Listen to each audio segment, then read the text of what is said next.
Le séisme fait-il peser une menace sérieuse sur la sécurité nucléaire du Japon, l'un des pays qui compte le plus grand nombre de réacteurs au monde? Nous avons posé la question à Jean-Mathieu Rambach de l'Institut de radioprotection et de sûreté nucléaire en France. Ce qu'on comprend de la situation, c'est que c'est une explosion de type hydrogène qui a pu se concentrer dans la charpente métallique au-dessus du réacteur. L'enceinte de confinement est intacte, donc ça c'est une grosse différence par rapport à Tchernobyl. Alors dans un niveau de risque, on est à quel niveau d'après vous là? Il y a un risque de, effectivement, fusion du cœur. Donc là, on est dans une phase de refroidissement d'un cœur qui a très peu de réactions nucléaires. Alors que Tchernobyl, l'explosion a eu lieu avec le cœur en pleine puissance.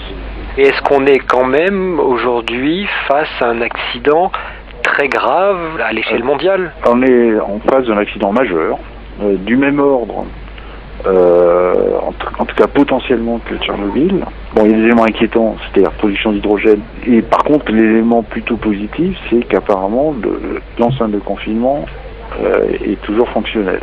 On a eu donc cette explosion sur un des réacteurs, mais il y en a un autre qui a un problème au niveau de son système de refroidissement également.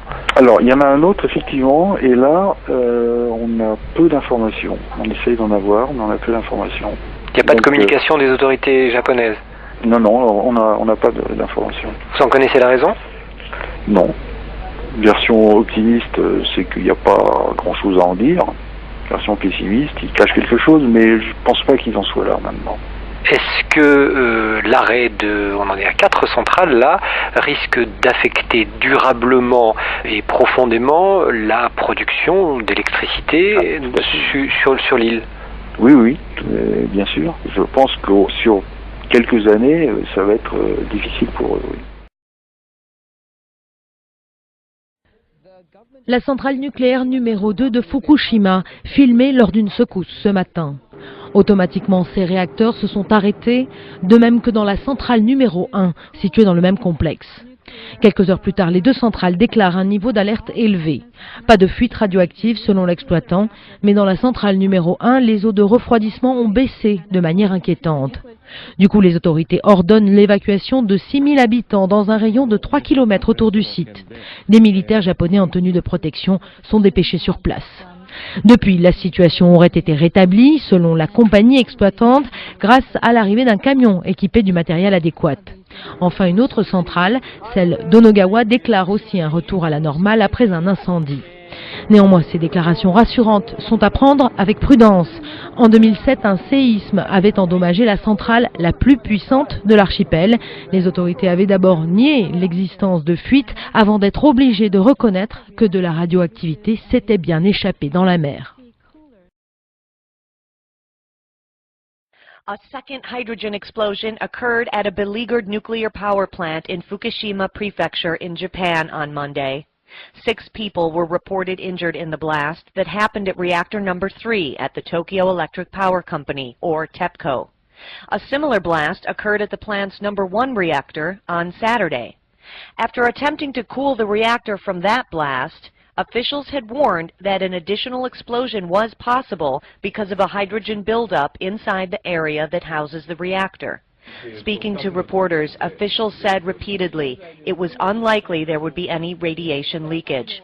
Still, people waiting to be evacuated from Saturday's blast were ordered back indoors. A badly wounded nation is already dealing with fallout from an earthquake and subsequent tsunami, with a teetering nuclear plant compounding matters tenfold. Julie Noche, Reuters.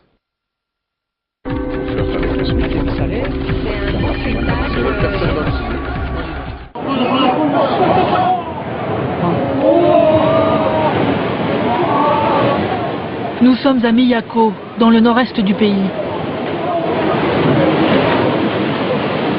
Dans un vacarme assourdissant, la vague géante déferle alors que certains automobilistes sont encore au volant de leur véhicule.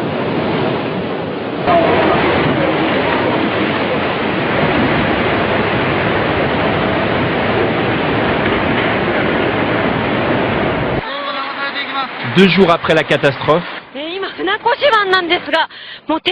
Les télévisions locales reçoivent des vidéos amateurs de Japonais paniqués, comme ici à Sendai, près de l'épicentre du séisme. Elle rentre dans la ville. La stupeur de ce caméraman amateur. Les premières grosses vagues déferlent sur la côte est. 1, 2, puis rapidement 4 mètres, comme ici à Kensenuma. Dans cet autre village, même scène de dévastation, les maisons sont emportées sous les yeux des habitants, totalement médusés. Eux ont eu de la chance, ils se sont mis à l'abri sur les hauteurs. 16h20, le tsunami annoncé 1h30 plus tôt fonce sur les terres une vague géante de 10 mètres de haut. À quelques kilomètres de là, cette ville de 40 000 habitants est engloutie en quelques minutes.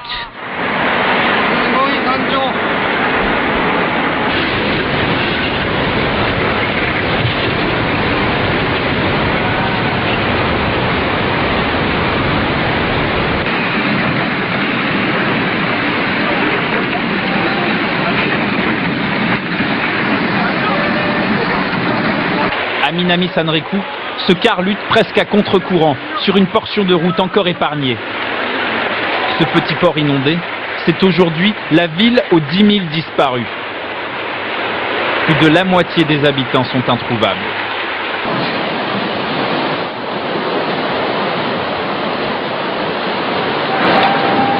Par haut-parleur, les autorités font ce qu'elles peuvent pour alerter les habitants. Ici la mairie de Kensenuma. Alerte maximale au tsunami. Une ville entière comme un décor de carton-pâte face à la force des flots.